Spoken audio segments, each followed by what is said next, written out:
Donc le but, c'est de discuter ensemble de ton parcours de Bitstack.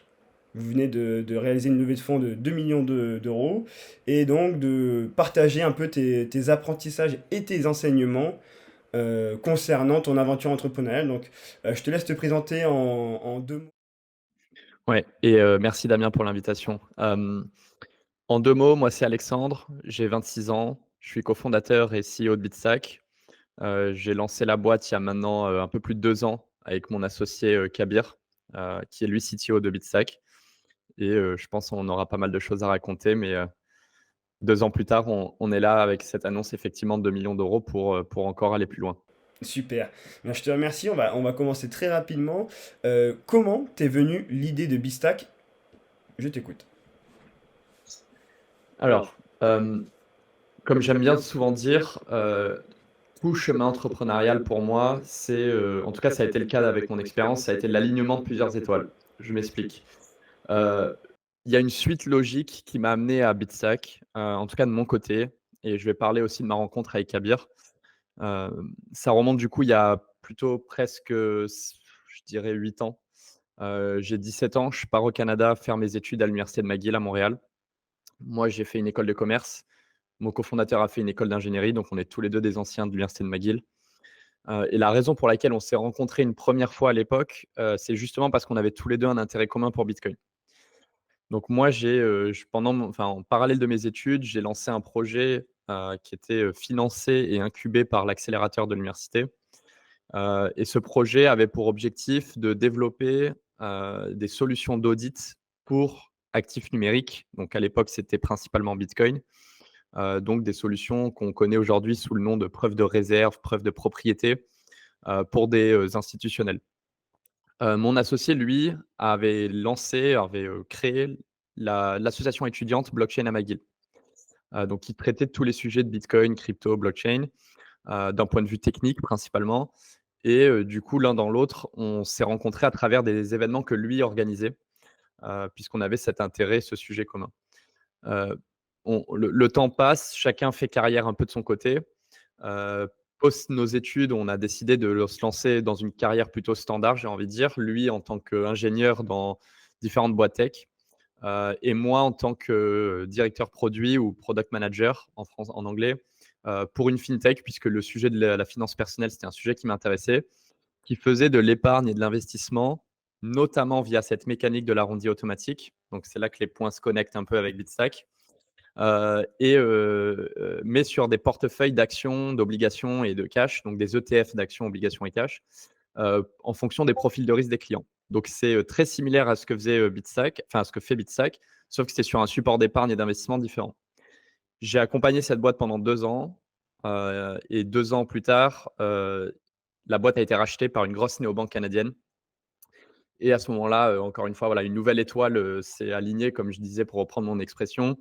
Du coup, je me suis posé des questions sur quelle était la prochaine étape pour moi et j'ai voulu, en bref, résumer, ou réconcilier, pardon, 2 choses qui étaient le sujet de l'épargne et de l'investissement pour les particuliers et le sujet du bitcoin qui avait sa propre proposition de valeur autour de protection de l'épargne, outils d'épargne et donc j'ai réconcilié ces 2 mondes pour lancer Bitstack, qui était une solution d'épargne en bitcoin. Voilà, ça, c'est les grandes lignes. Il y a plein d'autres facteurs qui ont fait que, mais c'est principalement le parcours qui m'a amené à lancer Bitstack. D'accord, super. C'est vraiment très intéressant hein, que vous étiez tous les deux passionnés dès le départ par le Bitcoin et que c'est le Bitcoin qui vous a réunis. Euh, Moi, la première question qui me vient, c'est comment est-ce qu'on valide cette idée? Voilà, quel a été le processus que vous avez entamé pour valider votre idée? Je pense qu'il y a différentes façons de dérisquer son projet et de valider, sa proposition, sa solution, sa proposition de valeur. En l'occurrence, de mon côté, l'expérience que j'avais pu, tirer de ces 2 années, sur cette fintech qui faisait déjà de l'épargne, heu, était une façon pour moi de valider quand même un certain besoin sur le marché. Alors il y a cette différence que cette solution existait au Canada et que moi je suis rentré en France pour monter Bitstack, donc il y a et on en parlera peut-être après, mais il y a des différences, socio-culturelles importantes entre l'épargne et l'investissement en Europe et l'épargne et l'investissement en Amérique. en Amérique du Nord. Mais voilà, j'ai pu tirer pas mal de learning, d'apprentissage de cette expérience-là qui m'a permis d'avoir un niveau de confiance bien supérieur au moment où j'ai lancé Bitstack. Ça, c'est un premier point. Et le deuxième point, c'est effectivement au moment où on lance. Alors, la fintech, c'est un sujet un peu particulier parce qu'on ne peut pas le lancer comme ça. On traite l'argent des gens, entre guillemets. Donc, c'est plus difficile de faire un MVP, comme on dit, un minimum viable product.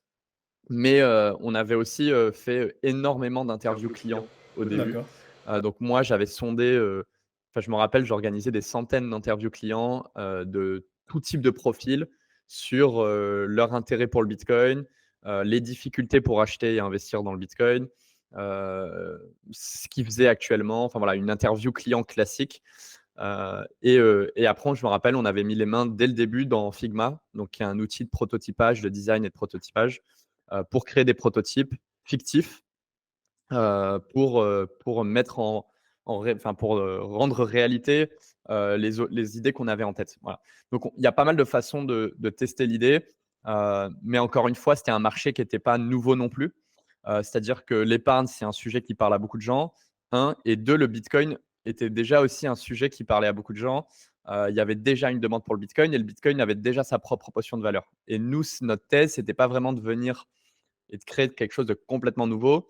Mais en revanche, on avait une thèse sur notre capacité à rendre l'accessibilité à Bitcoin beaucoup plus simple. C'est-à-dire de vraiment devenir le point d'entrée principal pour un néophyte qui souhaiterait investir dans le Bitcoin. Ouais, c'est plutôt ça qu'on a essayé de tester rapidement au début. D'accord, effectivement, hein. C'est vrai que les entretiens, c'est toujours un petit peu compliqué aussi de les mener. Je trouve que tu as été très bon, hein, pour réussir à mener des centaines et des centaines d'entretiens parce qu'il faut trouver les gens, réussir à caler une disponibilité avec eux. Et puis c'est vrai qu'avec ton background dans l'épargne, je pense que c'était une petite idée qui a eu le temps de germer en fait dans ton esprit. Et moi, j'aimerais bien parler de quelque chose que je sais sur ton parcours. Vous avez fait Y Combinator. Et donc, ce C'est serait ça. pour en savoir plus un petit peu sur quel a été le processus, déjà. Comment vous êtes passé tiens, on va postuler à Y Combinator. Et ensuite, on saura plus sur comment ça s'est passé, les apprentissages et autres. Ouais. Alors, Y Combinator, c'est assez, alors pas particulier, mais je pense qu'on fait pas partie de la moyenne dans le sens où on a fait Y Combinator assez tard. D'après moi, à refaire d'ailleurs, je l'aurais fait plus tôt. Enfin, j'aurais essayé de le faire plus tôt. Pourquoi je dis ça? Parce que nous, on a fait Y Combinator l'été 2022. À savoir pour ceux qui nous écoutent que Y Combinator, donc pour rappel, c'est un incubateur américain et qui a 2 cohortes de 3 mois par an. Donc il y a une cohorte l'été, une cohorte l'hiver. Et donc nous, on a fait S22 qui est Summer 2022, donc été 2022. Et à ce moment-là, Bitstack, nous, on avait déjà lancé l'app et on avait donc déjà des utilisateurs, on avait déjà le produit fonctionnait déjà, premièrement. Et deuxièmement, on avait déjà levé des fonds. On avait effectué une première levée de 1 million d'euros. Et pourquoi je dis ça? Dans le sens où il y avait déjà, enfin, beaucoup des boîtes que moi j'ai rencontrées à Y Combinator font Y Combinator pour lancer leur idée, pour valider leur idée, itérer. Et voilà, ils sont vraiment à ce moment de lancement. Et donc, nous, je trouve qu'on était un peu plus tard, ce qui n'est pas du tout grave. C'est pas une règle ancrée dans la roche, mais c'est vrai voilà, on n'était pas forcément dans la moyenne à ce niveau-là. Donc, le processus, c'était quoi? Pour nous, enfin, c'est standard, hein. Donc, on me demande souvent, c'est quoi le hack pour entrer à Y Combinator? Il n'y en a pas, malheureusement. Le processus, c'est extrêmement standardisé et très bien rodé après toutes ces années. C'est un processus en 2 étapes. La première étape, c'est une candidature écrite. Donc, on dépose un dossier sur le site de Y Combinator et qui est là très standard. Donc, ton business, l'équipe, votre parcours, vos utilisateurs, enfin, votre action, est-ce que vous faites du revenu, une démo du produit s'il y en a une démo, une vidéo des cofondateurs qui parlent de leur projet, etc. Et si cette étape passe, il y a une dernière étape qui est une interview qui est un peu connue parce que c'est une fameuse interview de 10 minutes seulement, avec donc des partenaires de YC. Et en 10 minutes, il lance au moins une vingtaine de questions, si ce n'est une quarantaine de questions, aux cofondateurs. Donc tous les cofondateurs doivent être présents et donc il faut être extrêmement concis dans ses réponses et montrer qu'on est les bonnes personnes pour résoudre le problème qu'on décrit, qu'on connaît notre business, qu'on connaît notre marché et qu'il y a un gros marché. Voilà, c'est un peu les grandes lignes du early stage d'une bonne startup qui est éligible pour aller à YC. Et la bonne nouvelle, c'est qu'on a la réponse dans les heures qui suivent Ah oui, l'interview. c'est génial ça, c'est Donc, vraiment génial. ouais, donc ça, c'est standardisé. Nous, je pense que c'était aussi dans ta question, pourquoi on l'a fait, malgré d'ailleurs le fait que je te disais juste avant que nous, on l'a fait assez tard, Oui. d'après moi. Euh, Il y a trois choses qui me viennent en tête à chaque fois quand on me demande c'est quoi les bénéfices de faire YC. La première chose qui me vient en tête, c'est le capital qui est apporté par YC, qui n'est pas négligeable. Alors, je ne sais pas par ordre de priorité, Oui. hein, mais c'est une des trois choses. Il faut savoir que nous, depuis S22, si je ne dis pas de bêtises, ou depuis la cohorte juste avant, je ne me rappelle plus, YC maintenant a un nouveau deal. Ah, Le deal historique de YC, ça a toujours été 125 000 $ américains pour 7% de la boîte, grosso modo. ok.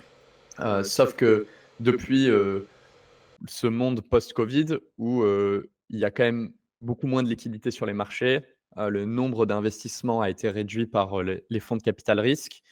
YC, comme ils le disent eux-mêmes, ont voulu donner à leurs entrepreneurs ce qu'ils appellent un unfair advantage, donc un avantage injuste, en leur donnant plus d'argent dans un monde où il y a moins d'argent. Et donc, ils ont décidé de, en plus des 125 000 $ pour les 7%, donner 375 000 $ à la valorisation future, donc de la prochaine levée. Donc, ça fait un total de 500 000 $ pour 7% et un peu plus en fonction de la valeur de la prochaine levée. Donc, c'est un demi-million de dollars total qui sont encaissés au moment de l'entrée de YC, puisque c'est fait sous forme de BSAR, entre guillemets, pour les Français, safe pour les anglophones, les Américains, qui est un Simple Agreement for Future Equity. Donc, on reçoit l'argent direct et la dilution est reportée à la prochaine levée. Donc ça, c'est le premier point. Le deuxième point, c'est la communauté. Il faut savoir qu'on fait partie un peu, je dis toujours, ça me fait penser à ces communautés élitistes des grandes universités américaines, des Ivy League ou même en France, de ce que j'entends, parce que du coup, je n'ai pas cette expérience francophone, mais voilà, que tous ceux qui font YC, on a le badge YC, on est des alumni de YC, comme ceux qui ont fait Polytechnique sont des polytechniciens, ceux qui font Harvard voilà, ont tous ce badge Harvard et ça te suit toute ta vie. C'est un peu cet aspect-là, dans le sens où ben voilà, même quand l'aventure de YC est finie, tous ceux qui ont fait YC, on se connaît, on est dans les mêmes groupes, que ce soit WhatsApp, Slack ou sur LinkedIn, et on a cette proximité de s'appeler, de se demander de l'aide, de se soutenir. Et comme il s'avère que c'est une communauté de gens extrêmement smart, extrêmement brillants, qui ont été, tu sais, un peu filtrés par Oui. le processus de YC, Non, c'est entre clair, guillemets, hein. puisque YC, c'est un taux de sélection de 1% quand même, à peu près, hein, en moyenne. Ben voilà, c'est juste de mettre beaucoup de gens brillants ensemble, ça crée une certaine magie, entre guillemets. Et le troisième point, et le dernier, c'est les partenaires de YC qui, donc ceux sont des mentors, entre guillemets, qui t'accompagnent durant toute l'aventure, donc pendant les 3 mois, mais qui t'accompagnent aussi à vie, encore une fois. C'est l'avantage de YC, donc tu les rencontres moins souvent et tu as des touch points, hein, tu peux leur parler une fois tous les X mois, ça dépend de toi en fait et de tes besoins. Il s'avère que c'est des anciens qui ont monté des très grosses boîtes ou qui ont eu des parcours exceptionnels. Nous, on a eu la chance, par exemple, de travailler avec Michael Sable, qui est, pour ceux qui regardent les vidéos YouTube de YC, un peu la face principale de YC, en tout cas en ce moment, et qui était l'ancien cofondateur de Justin TV, qui est ensuite devenu Twitch. Et donc, voilà, ces histoires sont toujours extrêmement intéressantes à écouter, mais voilà, il y a plein d'autres partenaires chez YC qui sont des anciens, qui ont monté des grosses boîtes. On a eu aussi le CEO de Optimizely, qui a été une grosse boîte d'A/B test pour les sites internet qui a été vendue. On a eu un partenaire qui a monté la plus grosse plateforme de livraison de courses en Inde, qui a fait, si je dis pas de bêtises, 0 à je sais plus combien, je sais plus si c'est même une centaine de millions de revenus en quelques années, qui a été revendu, et plein d'anciens partenaires, puisqu'il y a une rotation sur les partenaires. Et donc, il y a plein de nouvelles personnes qui rentrent et qui sortent. Et donc, ça, c'est extrêmement intéressant. Donc, ça, c'est les 3 grosses raisons pour lesquelles on a fait YC. Et dans son ensemble, comme je le disais, le tampon YC, c'est quelque chose qui reste et qui fait que tu peux rencontrer des gens incroyables, que les fonds, les investisseurs apportent une attention un peu plus particulière à ton dossier, puisque voilà, tu as été filtré, entre guillemets, une première fois.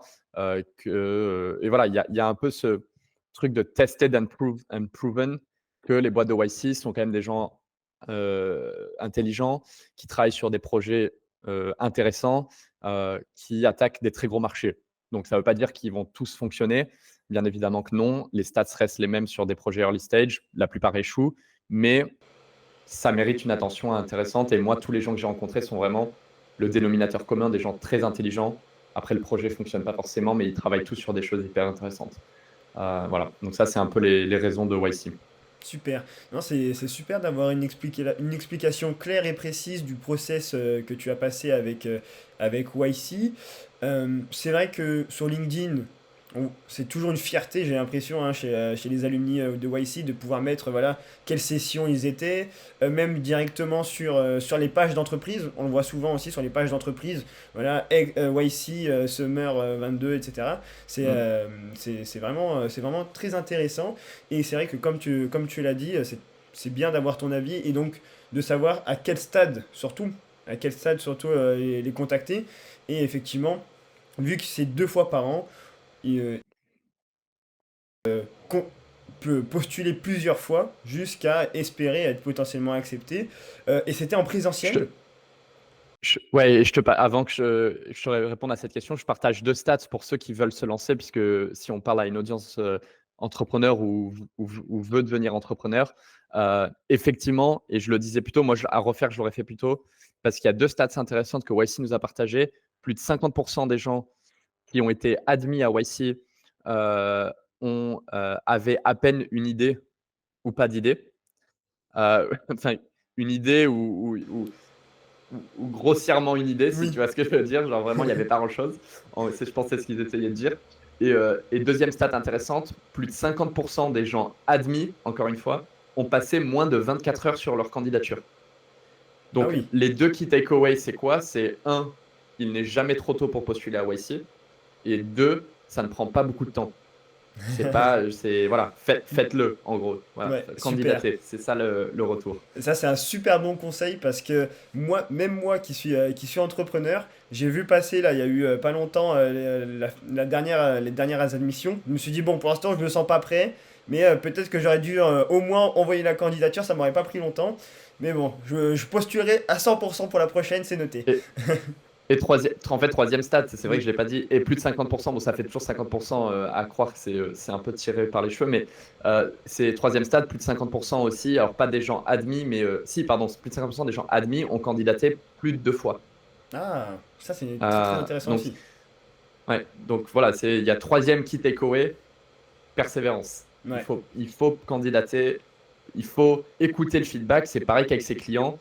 Enfin, en fait, finalement, c'est avancer sur votre business, continuer à travailler sur votre business et candidater à YC une première fois, une deuxième fois et même une troisième fois. Euh, et entre chaque candidature, avancer sur votre business, ça c'est le plus important de toute façon. oui, YC n'est pas l'exécution. une finalité, c'est ça. Et montrer que vous avancez. Et dans les candidatures, ça se verra que vous avez avancé entre chacune des candidatures. Et ça, c'est apprécié et c'est le plus important. Super. Donc voilà. Et c'est vrai que pour rejoindre aussi également ton conseil, YC, ils ont une autre plateforme qui s'appelle Startup School, qui C'est est vrai. vraiment une plateforme en tant que jeune entrepreneur, même si on n'a qu'une idée, il y a des modules pour savoir comment élaborer son idée, comment tester son idée, comment évaluer un petit peu tout ça. Il y a une quinzaine de vidéos à regarder. Et après, toutes les semaines, ils vous envoient un petit mail pour vous dire, voilà, mettez vos updates, dites-nous où est-ce que vous en êtes, qu'est-ce que vous avez avancé, où est-ce que vous en êtes. Et comme ça vous permet un petit peu de vous entraîner vous-même à voir, voilà, cette semaine, est-ce que j'ai été productif, est-ce que je l'ai été moins, qu'est-ce que je peux faire pour m'améliorer. Et je pense que ça rejoint bien tout ça après, une fois qu'on a bien avancé sur la Startup School, postuler à YC et ensuite voir ce que ça donne. Moi, j'aimerais bien, du coup, comme tu l'as dit, effectivement, je suis passé à YC, mais j'aimerais bien revenir un petit peu en arrière par rapport à Bitstack. Vous avez effectué une première levée de fonds de 1 million d'euros avec des beaux business angels. La première question qui me vient à l'idée, c'est comment est-ce que tu as trouvé ton premier investisseur? C'est une bonne question parce que je sais de tête, je crois savoir, mais je ne sais- j'ai pas 100% de certitude sur qui était le premier à avoir mis un ticket, entre guillemets. Mais dans l'ensemble, je peux parler un peu de quelle a été la démarche. Alors, encore une fois, c'est un truc, je pense que j'en parlerai de plus en plus, plus le temps passera, mais d'après moi, j'ai fait plein d'erreurs. Euh, la première erreur que j'ai faite, qui s'est peut-être pas perçue pour ceux qui ont investi chez Bitsack, puisque les erreurs avaient déjà été faites et que du coup, j'ai itéré sur mon processus de levée de fonds et du coup, ils ont vu que la finalité. Mais au début, je ne savais pas combien je voulais lever. C'est-à-dire, j'ai fait cette erreur potentiellement d'avoir parlé à certaines mauvaises personnes aussi au début, qui m'ont peut-être pas forcément aiguillé dans la bonne direction, où en fait, in fine, je me suis retrouvé à penser que j'ai dissocié le montant qu'il me fallait avec le fait que c'était un montant qui me paraissait énorme. Pour moi, hein, et c'est subjectif, c'est-à-dire que, heu, pour peut-être être plus concret avec les gens qui nous écoutent, il y a eu un moment donné où je me suis dit: «Je vais lever 300 000 € et j'avais l'impression que j'allais demander le bout du monde. Que c'était énorme, que qui j'étais pour demander 300 000 €, quelle légitimité j'avais, tout ça. Donc, heu, très mauvais conseil parce que ça a été appuyé par le fait que certaines personnes m'ont dit: «Ouh là, vas attention», enfin, ils m'ont fait penser ce genre de choses et que ça paraissait beaucoup. Alors que, à l'inverse, j'ai aussi après par la suite pu parler avec des gens qui m'ont dit: «Oublie tout ça, repars à zéro, refais le calcul, tu as combien pour aller au bout de tes objectifs? Tu as besoin de combien pour arriver à la prochaine étape de ton business?» C'est-à-dire qu'à l'époque, pour resituer les gens, on avait créé la société, donc Kabir et moi, avril 2021. 1re chose qu'on a voulu faire, ça faisait partie de la démarche de la stratégie de Bitstack, c'était de s'enregistrer auprès de l'autorité des marchés financiers parce qu'il y a toute une stratégie réglementaire en France et en Europe sur le sujet de la crypto. Je pense on y reviendra peut-être. Fin d'année, donc novembre 2021, on obtient le feu vert de l'AMF, donc on obtient notre enregistrement PSAN. Et c'est un peu l'atout, c'est un peu la brique qui a valorisé Bitstack et qui a valorisé aussi notre capacité d'exécution, notre ambition d'aller attaquer ce marché. Et en parallèle, on avait construit un prototype. On avait tous les partenaires clés qui allaient faire que Bitstack allait fonctionner. Et avec ça, euh, j'ai fait le calcul et je me suis, après avoir parlé à donc, de nouvelles personnes, de me dire, OK, la prochaine étape, c'est quoi? C'est de lancer, c'est d'aller chercher nos 10 000 premiers utilisateurs, de faire X de chiffres, etc. Enfin voilà, en fonction des objectifs de chacun. Et combien j'ai besoin. C'est pas est-ce que je pense que c'est beaucoup ou pas, c'est combien j'ai besoin pour aller jusqu'à cette étape. Et j'ai fait le calcul et je me suis dit, en fait, j'ai certainement besoin plutôt de 600, 700, 800 000 euros. Enfin, tu vois, un truc comme ça. Et ce qui s'est passé, c'est que bon, donc je lance le processus de levée de fonds finalement sans vraiment trop savoir combien je voulais lever, mais en tout cas, je savais que j'avais besoin de beaucoup plus d'argent et que c'était OK de vraiment pitcher la vision de Bitstack, qui avait une grosse ambition. Et là, c'est bête ce que je vais dire. Pour répondre à ta question, comment j'ai trouvé, j'ai cette image, en tout cas, je l'ai fait à un moment donné, j'ai tapé top 10 des business angels en France. On l'a Tu tous vois, les fait gens se celle-là. disent ah ouais, ouais, on l'a tous fait, mais ce que j'essaie de dire, c'est que, et je me rappelle de moi à l'époque, ça paraît bête et ça paraît pas forcément atteignable parce que tu tapes top 10 des business angels, bon, bah, il y a Xavier Niel, il y a, je sais plus, Eduardo Ronzano, enfin, il y a quelques, Frédéric Montagnon, il y a quelques noms qui ressortent. Euh, peut-être Éric Larchevêque de Ledger pour la partie crypto. Je ne sais pas, tu vois, peu importe, je lance un peu des noms. Et d'ailleurs, ce n'est pas nos business angels pour dire, mais enfin, en tout cas, pas cela. Mais c'est possible et je me rappelle par exemple, et ça arrive à un des pre en tout cas le fonds d'investissement puisqu'on a fait une belle brochette, comme j'aime bien dire, une bonne suite de business angels qui nous ont accompagnés. Mais il y a aussi un fonds, qui a, participé au tour, qui est Founders Future, qui est le fonds de Marc Ménassé. Et Marc Ménassé, donc il apparaissait dans cette liste, si je ne me trompe pas, à un moment donné en tout cas. Et Marc Ménassé, c'est quelqu'un à qui j'ai envoyé un email sans aucune introduction, qui m'a répondu, qui m'a dit OK, on se parle telle date à cette heure-là. Donc, ce que j'essaie de dire dans cette leçon, c'est que, alors, privilégier les intros, c'est aucun doute. Prenez des intros. La plupart des gens que j'ai rencontrés et que j'ai eus, c'était via une intro. Donc, je ne veux pas faire passer le mauvais message. J'ai pu rencontrer Asher.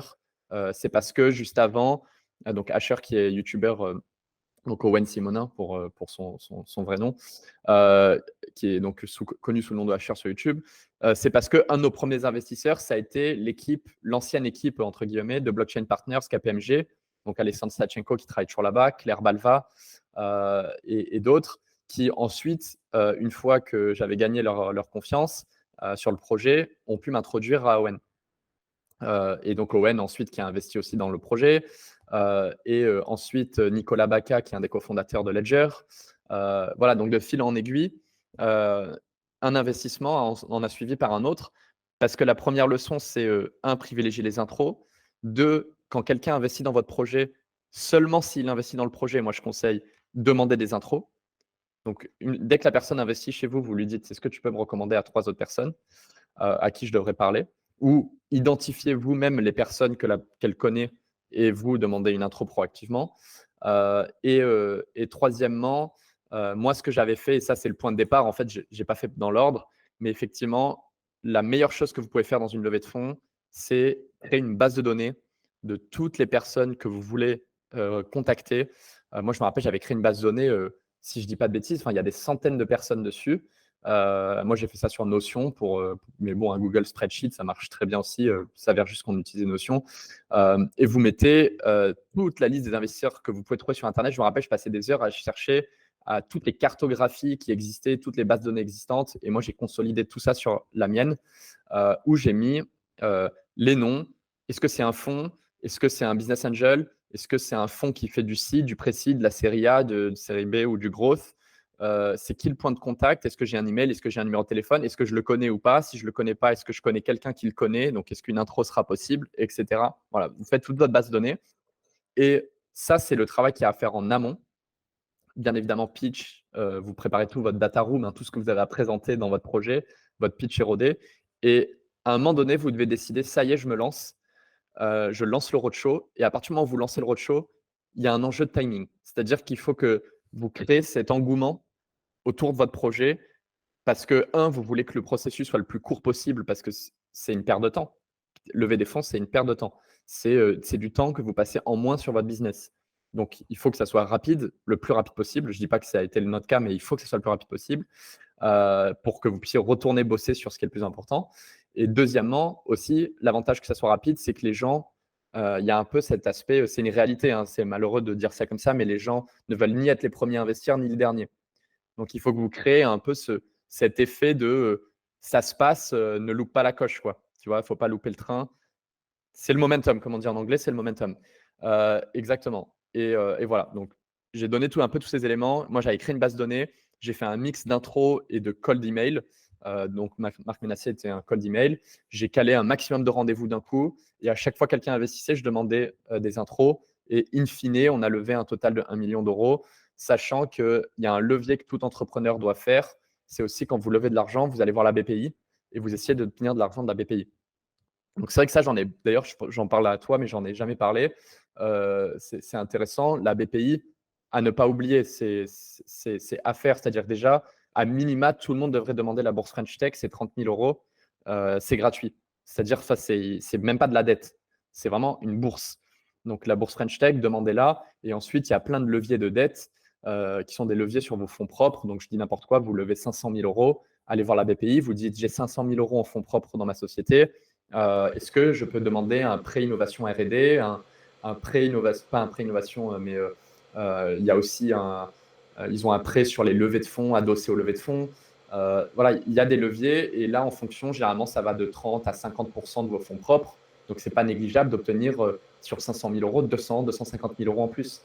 Et du coup, vous vous retrouvez quand même, in fine, avec 700 000 euros en cash à déployer.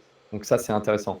Voilà. Donc, ça, c'était un peu l'histoire de la levée de fonds des premiers millions d'euros. Et donc, suite à ça, on a lancé l'app. Ok, super. Et c'est vrai que je rebondis avant d'oublier sur ce que tu as dit sur la BPI.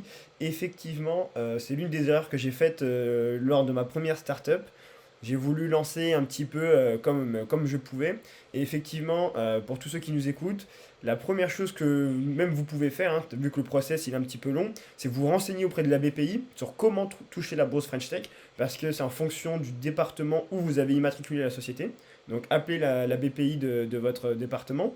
Et également, vous avez d'autres solutions de financement non dilutif qui pourront vous accompagner pour justement faire effet de levier aux côtés de la BPI. Donc ça va être réseau entreprendre, réseau C'est initiative, ça. que effectivement, pour l'instant, effectivement, j'ai déjà commencé le processus, mais ce sera avec plaisir dans les prochaines interviews, au prochain contenu, que je vous parlerai de tous ces processus. Mais c'est vrai que ce sont des acteurs qui sont là pour les entrepreneurs, qui sont vraiment disponibles, accessibles, et qui vont vous accompagner sur comment structurer votre idée, comment structurer votre business, comment faire des études de marché, des études de faisabilité, et qu'on n'en parle pas assez, donc c'est pour ça que je mets le gros point dessus. Moi, j'aimerais bien, tu l'as mentionné également pendant ta levée de fonds, parler un petit peu réglementation. Parce que c'est un peu le débat actuel avec l'arrivée de Mika. Moi, j'aimerais bien que tu nous expliques où est-ce que tu en es, enfin, quand tu as lancé Bistack, où est-ce qu'en était la régulation, et ensuite, qu'est-ce que tu penses de la régulation à venir en Europe? Alors, comme je le disais plus tôt, une des raisons principales, ces fameuses étoiles dont j'ai parlé, c'était le fait que la réglementation venait d'évoluer. En fait, je suis rentré parce que du coup, il faut se dire que moi, je suis français, mais j'habitais au Canada. Une des raisons principales pour laquelle je suis rentré en France, c'est parce que le PSAN, donc l'enregistrement PSAN, était nouveau à l'époque.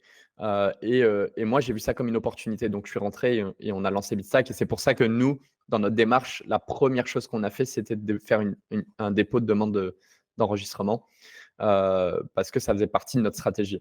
Euh, pour récapituler, pour ceux qui nous écoutent, le PSAN, ça a suivi la loi Pacte qui a été votée en 2019. Et fin 2010, donc mi à fin 2019, la loi Pacte est votée. Je crois que c'était en été, juillet, si je dis pas de bêtises, juin, juillet 2019, la loi Pacte est votée. Dans la loi Pacte est défini tout un encadrement sur les activités d'actifs numériques. Donc, ils définissent ça comme ça, donc tout ce qui est cryptoactif. Et le PSAN donc, émerge. Et chaque pays a son propre cadre réglementaire, donc la France, le PSAN. Et donc, nous, on rentre en France début 2021, puisque entre 2019 et 2021, qu'est-ce qui se passe? Fin 2020, la demande d'enregistrement devient obligatoire. C'est-à-dire que c'est vraiment à ce moment-là que j'ai eu le déclic, c'est que je me suis dit, OK, maintenant, tu es un acteur qui fournit des services, donc c'est ça, prestataire de services sur actifs numériques, donc des services autour des actifs numériques. Donc, les deux plus connus, c'est très simple, c'est le fait que vous fournissez des services d'achat-vente d'une monnaie ayant un cours légal à des actifs numériques, ou même d'actifs numériques à un autre actif numérique, ou de la conservation d'actifs numériques pour compte de tiers. Vous détenez des cryptos, vous êtes une genre de crypto-banque en gros. Euh, si vous fournissez ce service-là, il est obligatoire à partir de fin 2020 de s'enregistrer. C'est-à-dire que fin 2020, ça a été l'échéance. Soit vous étiez enregistré, soit il fallait cesser votre activité, ou en tout cas, vous étiez blacklisté. Donc aujourd'hui, ce qui s'est passé, c'est que l'AMF, vous allez sur le site de l'AMF, il y a une liste blanche et une liste noire. La liste blanche, c'est les 71 PSAN, si je ne dis pas de bêtises, à date, qui sont enregistrés. La liste noire, bon, bah, il y a toutes les personnes qui démarchent le public français et qui ne sont pas enregistrées. Donc, nous, on rentre, on s'enregistre. On est le 27e PSAN enregistré à l'époque, si je ne dis pas de bêtises. Et ça nous permet de lancer l'activité. À savoir que l'avantage de la France, et c'était aussi une des raisons pourquoi rentrer en Europe, mais particulièrement la France, c'était que la France est le seul pays d'un point de vue européen, qui a non seulement un enregistrement, comme tous les autres pays, enfin, ou quelques autres pays, mais qui a aussi un agrément. Et donc là, c'est important, il y a une différence entre l'enregistrement et l'agrément. L'agrément qui est aujourd'hui optionnel, mais l'agrément qui est un agrément, en fait, qui n'est pas un enregistrement. Justement, un agrément, ça implique beaucoup plus de choses. C'est des exigences beaucoup plus lourdes et qui, in fine, peut devenir une barrière à l'entrée importante et un levier stratégique pour l'entreprise qui le demanderait. Pourquoi? Parce que dans un monde où Mika arrive, quel est l'intérêt pour les acteurs français? C'est de se dire, on ne va pas attendre bêtement que Mika arrive et se prendre, je donne une petite analogie, une grosse claque dans la tête, puisque Mika, pour un entrepreneur, c'est des coûts, c'est des contraintes, c'est une barrière à l'entrée, mais c'est aussi un levier stratégique, donc c'est à double tranchant. Donc l'intérêt pour un acteur français, c'est de demander l'agrément. Et ça, c'est quelque chose que seule la France a et que les autres pays n'ont pas. Donc nous, on peut prendre un peu ce devant en demandant l'agrément. Et le jour où Mika arrive, Mika est en fait un passeport européen de l'agrément, entre guillemets. C'est quand même assez similaire. Donc ça permet d'avoir un pas d'avance. Donc ça, c'est intéressant. À savoir que si on est très précis, nous, ça ne nous concerne pas en l'occurrence, mais il y a eu encore une autre évolution, puisqu'il y a quelques mois, l'AMF et les autres parties prenantes ont voté pour quelque chose qui s'appelle l'enregistrement renforcé. Donc, je le précise parce qu'aujourd'hui, peut-être ceux qui nous écoutent et qui veulent monter un dossier, mauvaise nouvelle pour vous, il va falloir faire une demande d'enregistrement renforcé et pas d'enregistrement classique. Donc, ça complexifie. Moi, je trouve ça juste un peu chiant parce que ça complexifie les choses. Mais donc, pour récapituler, aujourd'hui, il y a un enregistrement PSAN qui sera seulement qui a expiré, dans le sens où aujourd'hui, si vous êtes enregistré PSAN comme nous, c'est bien, mais plus personne pourra être enregistré. Donc, pour les nouveaux, il va y avoir l'enregistrement renforcé. Ensuite, il y a l'agrément qui est optionnel. Et ensuite, il y a MiCA. Donc, il y a quatre règlements, quatre cadres réglementaires. Mais aujourd'hui, vous êtes un nouvel acteur, il va falloir demander l'enregistrement renforcé puisqu'il est applicable bientôt. Et que du coup, avec les délais de dépôt de dossier, l'AMF vous demandera de l'adapter directement sur un enregistrement renforcé. L'enregistrement renforcé qui est un entre-deux entre l'enregistrement et l'agrément. Donc, c'est vraiment compliqué. Sachant que ouais, ça devient compliqué. Bon, ça, c'est qu'on soit pour ou contre. Moi, je suis pour. Enfin, il y a l'enregistrement.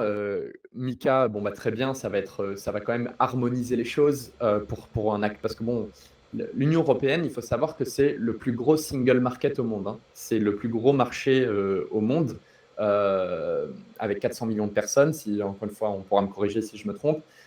Mais les États-Unis, c'est 300 millions de personnes. Mais quel est l'avantage des États-Unis? C'est qu'on crée un produit, une solution, et on la distribue sur les 300 millions de personnes instantanément. Alors, il y a des industries où c'est par État, c'est compliqué. Mais en Europe, c'est compliqué parce qu'en Europe, il y a des contraintes réglementaires sur chaque pays. Si on prend le cas de la crypto, par exemple. Mais en plus, bon, ça, on ne pourra rien y faire. Mais il y a aussi des différences socioculturelles. C'est-à-dire, vous allez en Italie, il faut quand même que votre solution, elle soit en italien. Enfin, ça me paraît logique. Et les Italiens ne sont pas les Français, et les Français ne sont pas des Italiens. Donc, il y a quand même des petites nuances comme ça à adapter. Donc, ton go-to-market, il sera un peu adapté. Mais in fine, c'est vrai que c'est un gros marché. Et si on peut harmoniser, en tout cas d'un point de vue business, pour qu'on puisse attaquer ce marché et distribuer sa solution sur toute l'Europe, c'est plus intéressant. Donc, l'agrément MiCA, moi, je le vois comme quelque chose de positif. Attention, j'aime bien toujours poser les pour et les contre, puisqu'il y a certaines choses dans le texte de loi que je trouve pas très satisfaisantes, peut-être qu'on va dire ça comme ça, parce que c'est toujours pareil, il ne faut pas qu'on soit trop contraignant pour que les acteurs manquent de compétitivité face aux acteurs internationaux. C'est-à-dire, tu vois, si on te demande de faire des choses qui sont juste impossibles à faire, il faut savoir qu'il y a MiCA, il y a aussi le Travel Rule, il y a la loi Travel Rule qui a été votée. Okay. Donc, c'est-à-dire quand tu transfères des fonds à un utilisateur suite à MiCA, pour donner un exemple très concret, si un utilisateur retirera plus de 1 000 euros de la plateforme sur une autre plateforme, par exemple, nous, entre plateformes, on devra communiquer les informations du client. C'est ça le travel rule, entre guillemets. Ça, c'est contraignant. Enfin, je veux dire, si d'autres personnes n'ont pas à le faire et que nous, on a à le faire, bon, bah, c'est difficile d'un point de vue compétitivité. Voilà. Donc, c'est un peu l'état des lieux des choses. Il y a aussi la loi sur les influenceurs. Je ne vais pas rentrer dans les détails, mais comme ça, les gens ont toute la panoplie des derniers événements réglementaires. Il y a aussi la loi sur les influenceurs qui a été votée. Alors, elle doit encore passer par le Sénat et l'Assemblée une dernière fois, si je ne dis pas de bêtises, mais on a quand même une bonne idée du texte de loi qui a été présenté, qui a été déjà voté à l'unanimité à l'Assemblée une première fois. Donc, et ça, c'est pas top, puisque je dis juste ça. Dans le texte de loi actuel, elle permet seulement les acteurs agréés PSAN à travailler avec des influenceurs, sachant qu'il y a combien d'agréés PSAN en France? 60. Zéro. Non, zéro. Ah ouais. Justement, il y a 71 PSAN enregistrés Ah et oui, ok. zéro PSAN agréé. Et D'accord. c'était ça la question piège, c'est ça la nuance que nous avons essayé de communiquer en tant qu'acteurs, c'est qu'ils ont inclus dans le texte de loi le fait qu'il fallait être agréé pour travailler avec les influenceurs, sachant qu'il y a combien d'agréés en France? Zéro. Ah oui, Donc en c'est fait, terrible. ça va marquer un arrêt assez brutal pour à la fois les acteurs enregistrés qui travaillent avec des influenceurs qui ne pourront plus le faire et les influenceurs qui ne pourront plus travailler du tout, puisque, enfin, crypto, hein, je parle, qui ne pourront plus travailler puisqu'il n'y a pas d'acteurs agréés. Donc, est-ce qu'il fallait encadrer les choses? Oui. Mais est-ce qu'il aurait peut-être fallu le faire que les PSAN enregistrés puissent travailler avec les influenceurs? Moi, j'étais pour. Mais Oui, je voilà, vois. bon, c'est comme ça. Non, c'est vrai, c'est que Voilà, voilà. on réglemente, voilà, on demande un agrément, on demande l'agrément PSAN du coup, et non l'enregistrement, on demande l'agrément PSAN, sauf qu'on l'a délivré à personne. Et donc C'est ça. forcément, c'est un peu compliqué. Et j'allais te poser une question, c'est combien de temps ça vous a pris à faire le dossier d'enregistrement PSAN, et également s'il y a eu des coûts que tu peux nous transmettre. Une demande d'enregistrement PSAN, c'est alors, à l'époque, puisque ça a évolué, puisqu'on était moins à le demander et que l'AMF et donc par définition était aussi moins débordé, nous, on a déposé le dossier en avril et on a eu notre obtention de l'enregistrement PSAN en novembre. Ah oui, quand même. Donc, C'est... ah oui, sachant que nous, on fait partie des plus courts. C'est D'accord. ça que j'essaie de dire. Ouais. Donc, compter moins de 6 mois, oublié. 1 an, je pense que c'est un peu les délais en ce moment. D'accord. Après, ça dépend des dossiers, hein. Si vous êtes une plateforme qui fait plein de choses farfelues, comptez plutôt la fourchette haute. Si vous êtes un dossier qui est plutôt simple, en l'occurrence, nous, c'était le cas puisqu'on fait que du Bitcoin, donc un seul actif numérique. Euh, on fait, on n'avait pas la possibilité de recevoir du Bitcoin sur la plateforme, donc c'est aussi d'un point de vue risque. euh, du point de vue des régulateurs, c'est moins risqué. Bon, voilà, il y avait plein de choses qui fait qu'on était un dossier plutôt simple à traiter. Euh, mais aujourd'hui, avec le nombre de dossiers déposés et tous ces sujets-là dont on a parlé, qui doivent certainement occuper l'AMF, euh, je pense que les délais sont plus autour d'1 an, si ce n'est plus. Et en termes de coûts, c'est du coup aussi le cas, puisqu'à l'époque, il y avait peut-être moins de demandes. C'est une question d'offre et de demande, hein, c'est tout simple. Nous, ça nous a coûté peut-être 30 000, 25 000, 30 000 euros, je ne sais plus, mais dans ces eaux-là. D'accord. Alors qu'aujourd'hui, peut-être faut compter 50 000 euros, je ne sais pas, à peu Oui. près. Oui, non, forcément, ça a forcément Hmm. évolué. Mais c'est vrai que je me mets à la place bah, du jeune entrepreneur qui veut ou qui a déjà commencé à fonder sa startup. 1 an, c'est extrêmement long pour même commencer à sortir une potentielle bêta, avec les coûts qui vont avec aussi. Donc effectivement, quel est le conseil que tu aurais justement à un jeune entrepreneur qui, par exemple, veut faire du Bitcoin, veut faire de l'Ethereum? euh, Est-ce que vraiment, il a vraiment besoin du PSAN? Qu'est-ce que tu en penses? Bah, est-ce qu'il a besoin du PSAN? S'il fournit un de ses services, il est bien obligé de le demander, Ouais. parce que sinon il va aller dans l'illégalité. Euh, donc, en fait, il y a 2 conseils, ou 2, 3, on va dire. Premier conseil,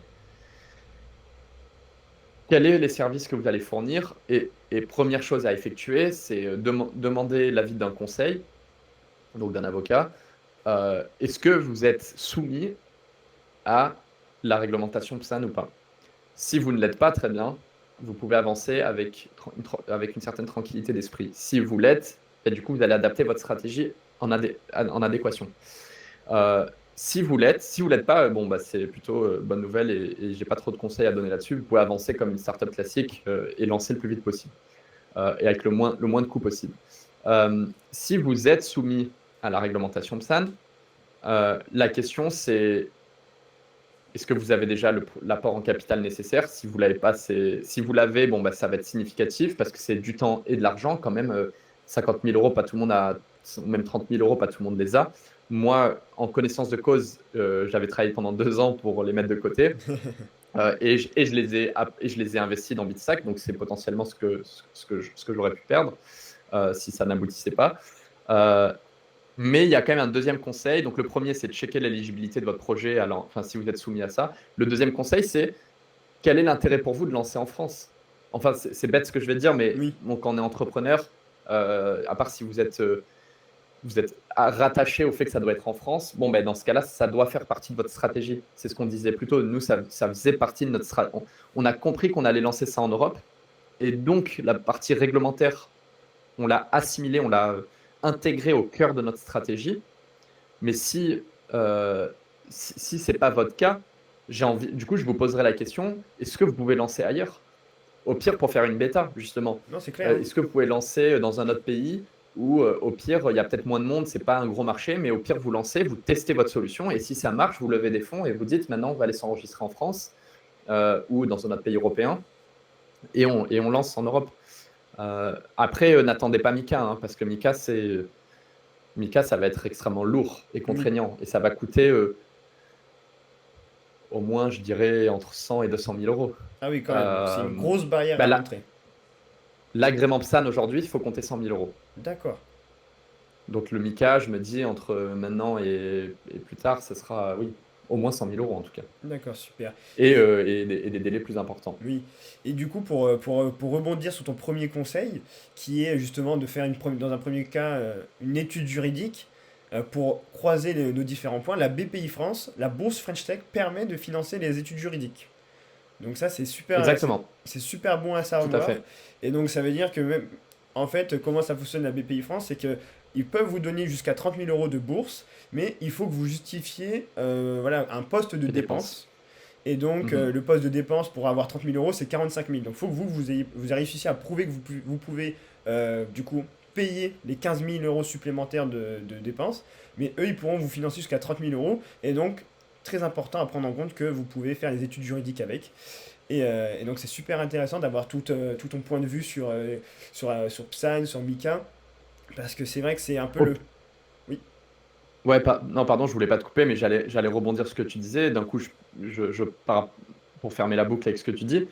Au pire, un conseil très concret, c'est faites l'étude. Enfin, l'étude, prenez un conseil, premier rendez-vous gratuit. Le conseil, s'il n'arrive pas à vous dire dans le premier rendez-vous si vous êtes éligible ou pas, changez de conseil.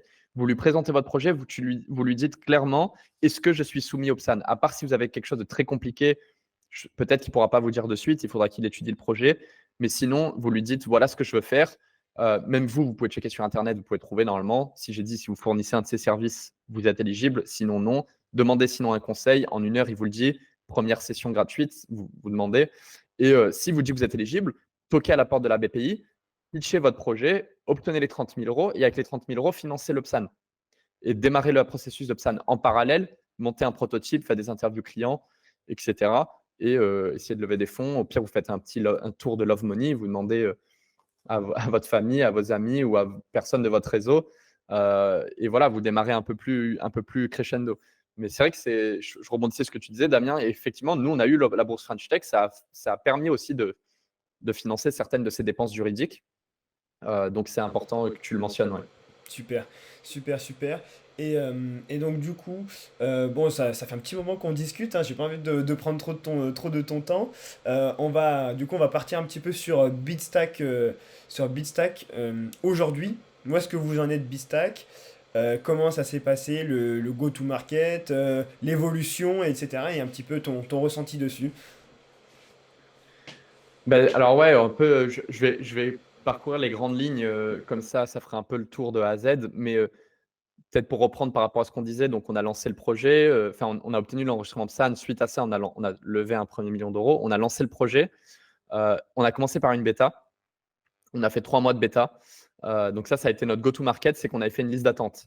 Donc on avait fait un site web, liste d'attente. Je me rappelle, l'avantage qu'on avait eu, c'est que le fait d'avoir obtenu l'enregistrement PSAN, à l'époque, c'était quand même pas, il n'y avait pas un enregistrement tous les quelques jours. Donc ça avait été repris par certains médias. Petite anecdote d'ailleurs, j'ai appris qu'on avait obtenu l'enregistrement PSAN via Twitter. C'est-à-dire Incroyable. que j'étais sur Twitter et je vois que quelqu'un dit une nouvelle société, Bitstack, obtient un enregistrement PSAN. Parce qu'en fait, certainement qu'à l'époque, les gens checkaient la liste Oui. rigoureusement tous les jours, clairement, puisque c'était un samedi. Je pense qu'on avait dû l'avoir le vendredi soir, on a Oui. dû apparaître sur la liste. Et moi, j'ai eu l'email de l'AMF que le lundi ou le mardi. Incroyable. Et donc le samedi, je vois sur Twitter et je me dis, mais c'est quoi ce truc je check sur la liste de l'AMF et il y a bien notre nom. Super. Bref, mais tout ça pour dire que du coup, ça a fait parler de Bitstack de manière organique et on a obtenu quelques milliers de personnes qui se sont inscrites sur la liste d'attente Génial. gratuitement grâce à ça. Donc ça a été un peu notre go-to-market.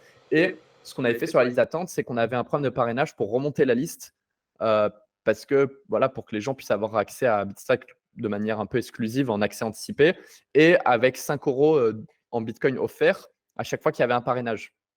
Le jour où l'app sortirait, c'est comme le programme de parrainage qu'il y a dans l'app aujourd'hui, mais qu'on avait un peu anticipé dans la liste d'attente.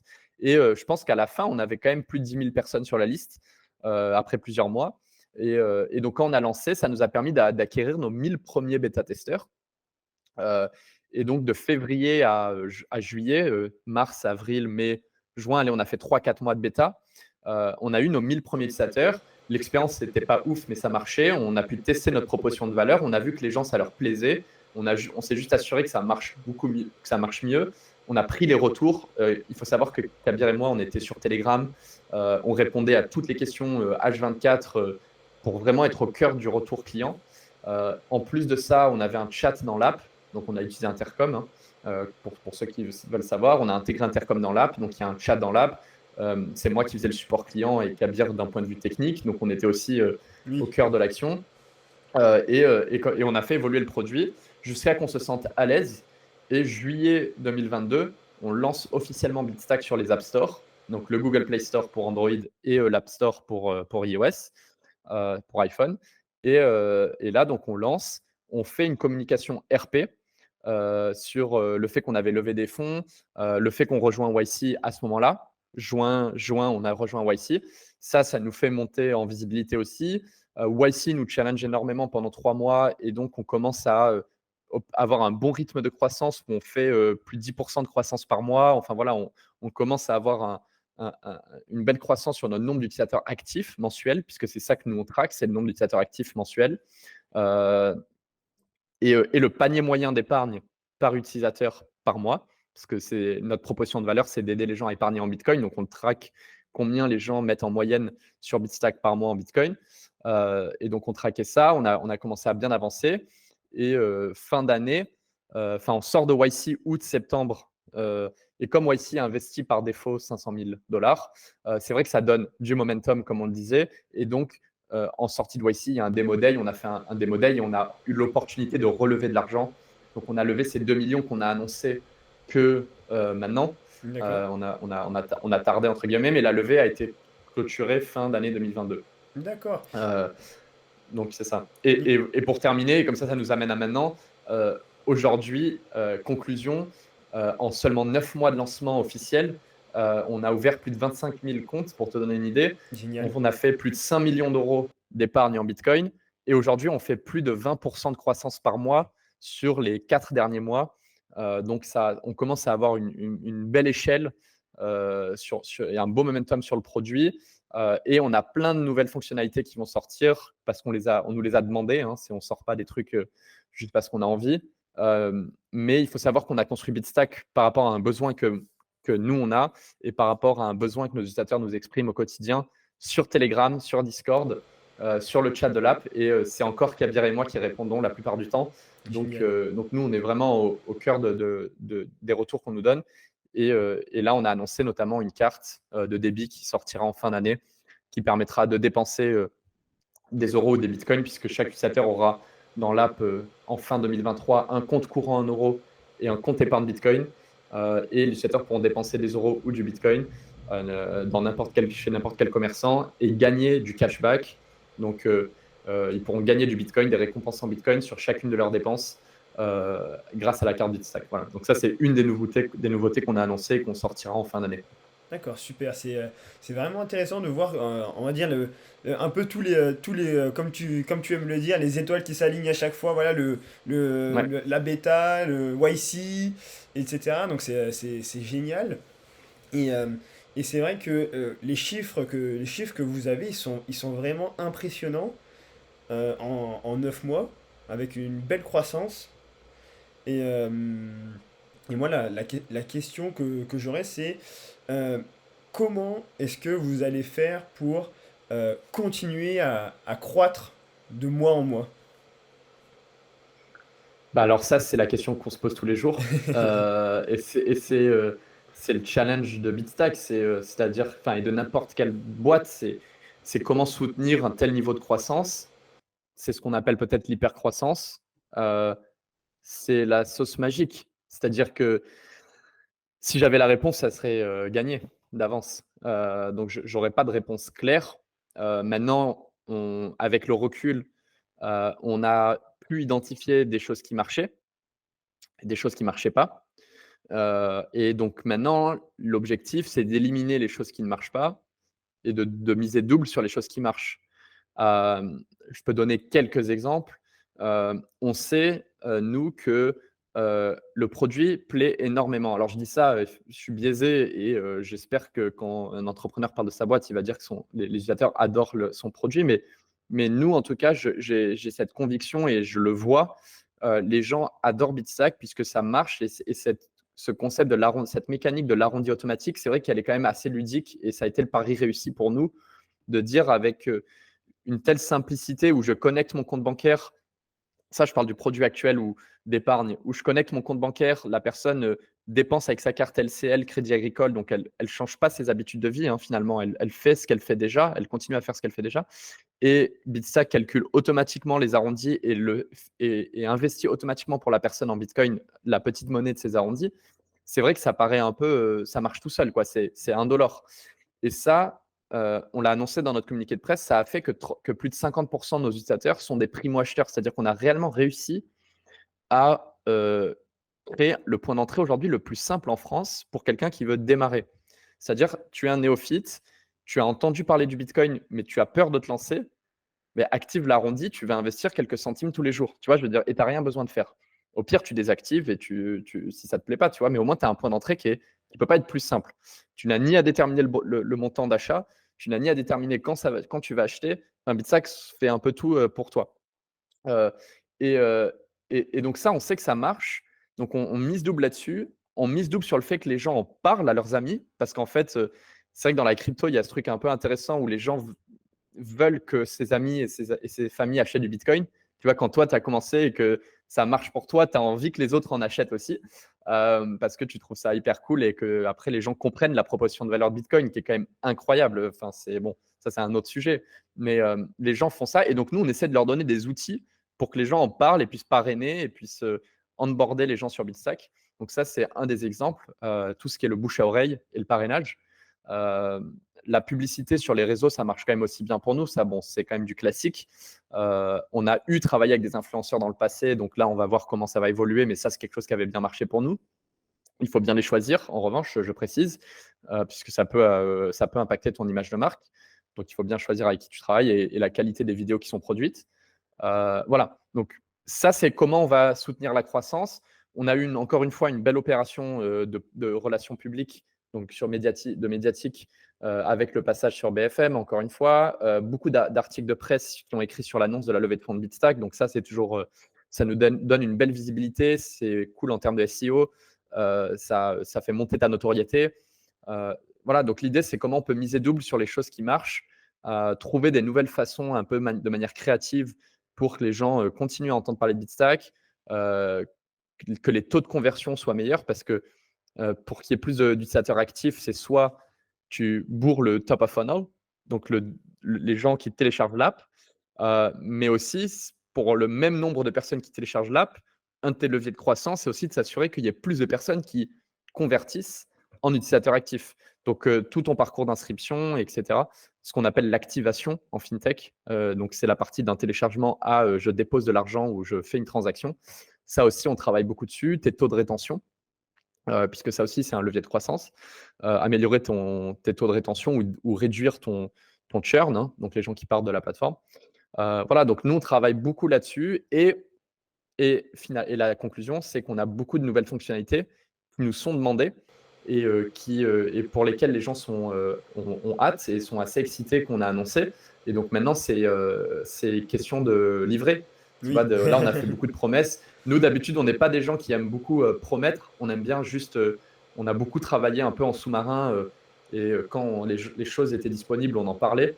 Là, c'est vrai qu'avec cette annonce, les gens étaient tellement curieux qu'on a quand même lâché quelques exclusivités, c'est-à-dire on a quand même dit un peu, ben voilà sur quoi on travaille, voilà ce qui arrive, parce que nous aussi on avait hâte de pouvoir en parler. Bon, maintenant c'est vrai que c'était pas dans nos habitudes, on a beaucoup fait de promesses, donc il va falloir qu'on cravache comme on dit, il va falloir qu'on travaille dur sur les prochains mois, mais c'est l'objectif et donc on va le faire, on va sortir ce qu'on a promis et les gens je pense nous donneront leur retour, mais moi j'ai hâte en tout cas, je pense que ça va être de belles nouveautés dans l'app. Super. Bah, c'est très, très. Je vous souhaite que de la croissance, hein, comme on dit. Moi, voilà, pour un petit peu arriver vers la fin de l'interview, j'aurais une autre question, une dernière question sur comment vous avez scalé en interne sur par exemple sur les employés, sur combien vous êtes aujourd'hui et autres. Alors, je peux pareil je peux retracer. On a commencé à deux, hein, donc Oui, évidemment. Kabir et moi, on était les deux pendant plus d'un an. Pour que d'accord. les gens mettent en perspective. Donc, pendant plus d'un an, au début, il n'y a pas d'équipe. Au début, c'est toi et toi seul. Enfin, en tout cas, et ton cofondateur, si vous êtes deux ou trois. Euh, et tu fais tout. Tu fais de la levée de fonds, tu fais du produit, tu fais du design, tu codes, tu fais du support client, tu fais du juridique, tu fais de la conformité. Voilà, tu fais tout ce qu'il y a à faire, hein, ça, c'est logique. Euh, Pendant un an. Et une fois qu'on a levé de l'argent, justement, 1 million d'euros, on a pu recruter les 3 premiers postes clés que nous, on avait identifiés. Donc, un, c'était la partie acquisition client.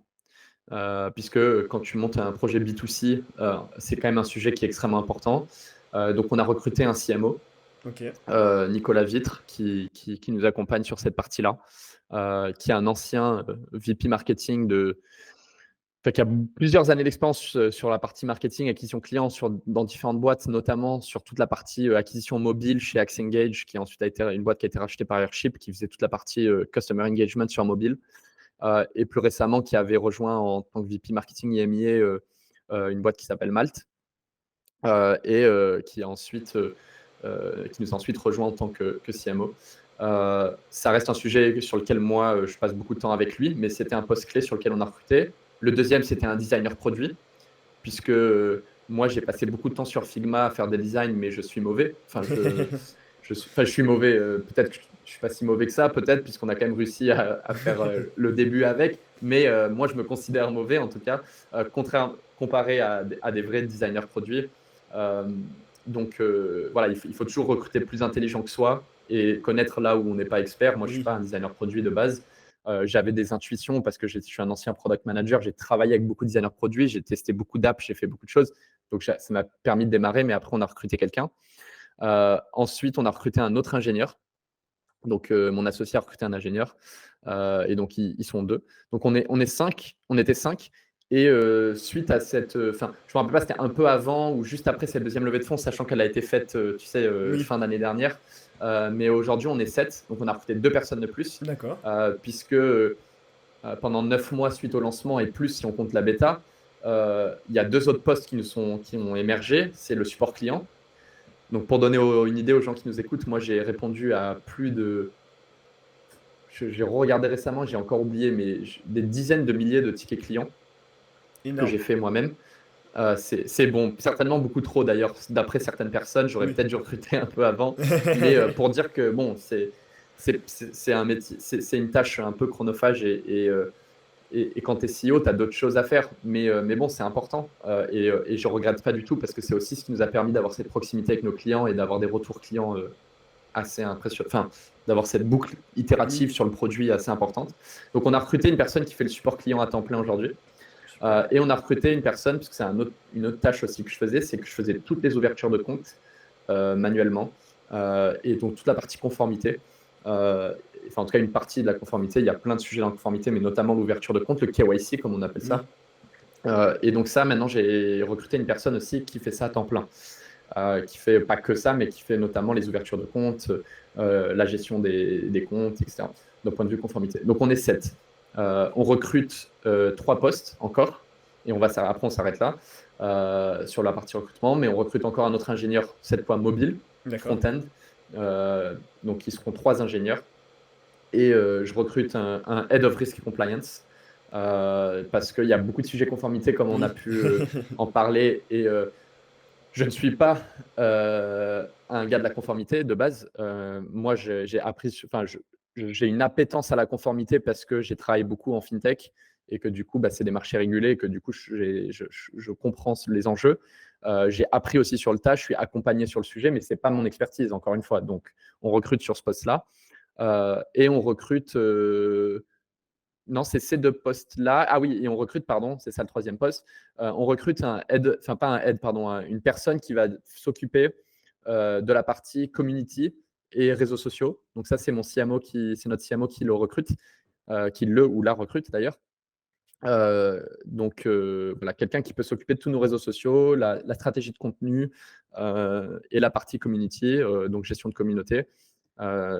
Voilà, donc ça, c'est les 3 postes. On va être à 9 du coup, à 10, pardon. 10, ça va nous amener 10. Et voilà, ça fera l'équipe de Bitstack pour l'année 2023.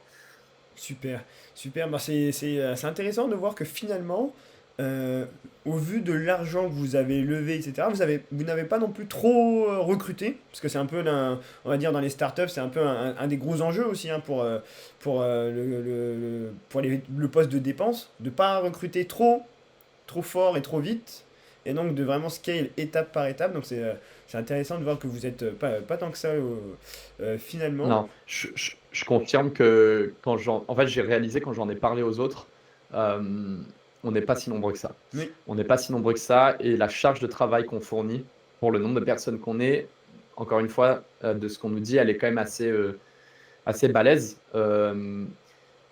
Maintenant, est-ce qu'on est sur le bon ratio? Je ne sais pas. Est-ce qu'on aurait dû recruter plus ou pas? L'avantage clé de ne pas recruter beaucoup, c'est qu'on est quand même des bons gestionnaires de notre trésorerie. oui, En tout cas sur la masse salariale. Parce que la masse salariale, c'est quand même le pôle de dépenses le plus important de n'importe quelle société. Et c'est vrai que c'est souvent l'erreur que les gens font, c'est de recruter beaucoup. Et dans les moments difficiles, bon, tu n'as pas envie de te retrouver à avoir à couper ce poste de dépense-là. Bon, il y en a qui le font. Nous, on veut éviter de se retrouver dans cette situation-là. Et donc, on préfère être lean, comme on dit, donc d'être efficient. Et on réfléchit toujours à comment mieux s'outiller, s'équiper pour que chaque personne puisse être au meilleur de ses capacités, puisse fournir une plus grosse charge de travail, un meilleur output per unit of input, entre guillemets. Et voilà, au lieu de toujours recruter plus. Et voilà, c'est un peu notre philosophie sur ce sujet. d'accord, super. Et donc, bon, ça fait un peu plus d'une heure qu'on discute, donc on va clôturer la discussion ici. Est-ce que tu as un petit mot de la fin que tu souhaites dire aux personnes qui vont nous regarder et nous écouter? Petit mot de la fin, je sais pas, enfin, à part tester Bitstack, si ça vous parle, moi je suis obligé de vous vendre un peu le truc, mais non, alors peut-être je vais faire un côté client et un côté plus les entrepreneurs et autres. Côté client, si vous êtes intéressé par le Bitcoin, par Bitstack, oui, testez Bitstack si ça vous tente. Euh, Comme on le disait plus tôt, c'est hyper facile de démarrer, c'est extrêmement indolore. La plupart des gens démarrent avec l'arrondi automatique. Ensuite, c'est aussi possible de faire des achats récurrents. Tu vois, donc tu peux dire, je veux mettre 10 euros de côté toutes les semaines, ou 50 euros, ou 100 euros tous les mois. Tu peux définir le montant et la fréquence. Tu peux aussi faire des achats ponctuels par carte dès 1 euro. C'est vrai que ça, on a fait quelque chose qui a jamais été fait, c'était de le faire dès 1 euro pour que vraiment ça soit extrêmement accessible. Bien évidemment, tu peux vendre quand tu veux pour récupérer des euros instantanément. Tu peux Super. retirer tes bitcoins pour les sécuriser toi-même sur ta clé Ledger ou sur une autre clé. Ça, c'est le produit actuel et on en a un petit peu parlé, mais je voulais mettre le doigt dessus. On a plein de nouvelles choses qui arrivent, que ce soit sur le sujet de l'épargne, donc vraiment améliorer l'expérience autour de l'épargne en Bitcoin, mais aussi on veut aller plus loin et c'est pour ça qu'il y a 2 grandes nouveautés qu'on a annoncées. La première, c'est qu'il sera bientôt possible d'envoyer et de recevoir du Bitcoin entre amis, entre différents utilisateurs Bitstack. Mais aussi, c'est l'avantage de Bitcoin, tu pourras envoyer et recevoir du Bitcoin comme un wallet classique. Donc toi, tu n'as pas Bitstack, moi j'ai Bitstack, je pourrais t'envoyer du Bitcoin, toi tu pourras m'envoyer du Bitcoin, puisque c'est un protocole ouvert, ça c'est cool. Et deuxième nouveauté, c'est le lancement de cette carte. En fait, fin 2023, on veut que Bitstack puisse devenir un compte principal pour les gens qui le désirent. Et donc, on va émettre un compte courant qui sera attaché. Donc, il y aura un IBAN associé à ce compte Génial. courant. Donc, tu auras un compte courant en euros et un compte épargne Bitcoin, puisque nous, on estime que le Bitcoin, c'est une solution d'épargne et l'euro, c'est la monnaie fiat à dépenser. Donc, tu auras un compte courant en euros, un compte courant Bitcoin, et auquel sera adossée cette fameuse carte Bitstack qui te permettra de dépenser par défaut tes euros, puisque c'est ça que tu veux dépenser, mais tu pourras choisir de dépenser tes bitcoins si tu veux, et qui sera alimenté par du cashback, donc par des récompenses en bitcoin. Tu dépenses dans n'importe quel magasin, tu gagnes du bitcoin sur ton compte Bitstack. Donc ça, c'est les nouveautés qui arrivent fin 2023. Donc ça, c'est un peu les mots de la fin côté client. Côté un peu entrepreneuriat, je finis par le début, c'est-à-dire lancez-vous. YC, c'est vrai que ça a été game changer pour nous, donc je ne peux que le recommander. J'ai aussi, je dis souvent que ça nous paraissait inatteignable pour Kabir et moi d'atteindre. Enfin, tu sais, YC, c'était un peu le truc, Oui, que c'est clair. entre guillemets, on en rêvait, tu vois. C'était, je me rappelle, on en parlait comme quoi, tiens, si un jour on pouvait faire YC, t'imagines, ça serait cool et tout. Et finalement, on n'a pas travaillé dessus tant que ça. Enfin, tu vois, je t'ai donné les stats. Oui. On a peut-être travaillé, nous, on a peut-être fait monter, faire monter ou descendre les stats, ça dépend comment on voit. On a passé plus de 24 heures, mais des gens passent moins de 24 heures dessus, ça paraît fou. Les gens candidatent plusieurs fois et ils y arrivent. Donc, candidatez à YC, lancez-vous. Ne perdez pas de temps sur les BP, les machins. Enfin, ça, c'est chiant. La BPI le demande. C'est un peu français, c'est pas grave, tant pis. Faites-le pour obtenir de l'argent de la BPI. J'espère qu'ils ne nous écoutent pas, mais faites-le juste pour ça. Mais ne le faites pas. Sinon, ne le faites pas. La seule chose que vous devez faire, c'est parler à vos clients. Parler à vos clients, parler à vos clients, parler à vos clients. Et voilà, vous écoutez ce qu'ils disent, vous codez. En fait, codez, parlez à vos clients, codez, parlez à vos clients, codez, parlez à vos clients. Voilà, c'est juste ce qu'il y a à faire. Et demandez aux gens autour de vous de vous aider, des conseils s'il y en a besoin. Ça, je pense, l'avantage, c'est, j'espère qu'il y a une communauté de gens qui veulent s'entraider, donner des conseils. Voilà, c'est un peu les mots de la fin, mais lancez-vous, quoi. Super. Je te remercie Alexandre pour ta présence et ton temps. Merci à toutes et à tous de nous avoir écoutés. Et je vous dis rendez-vous à la prochaine interview. Je vous remercie. À bientôt. Au revoir. Merci, Damien.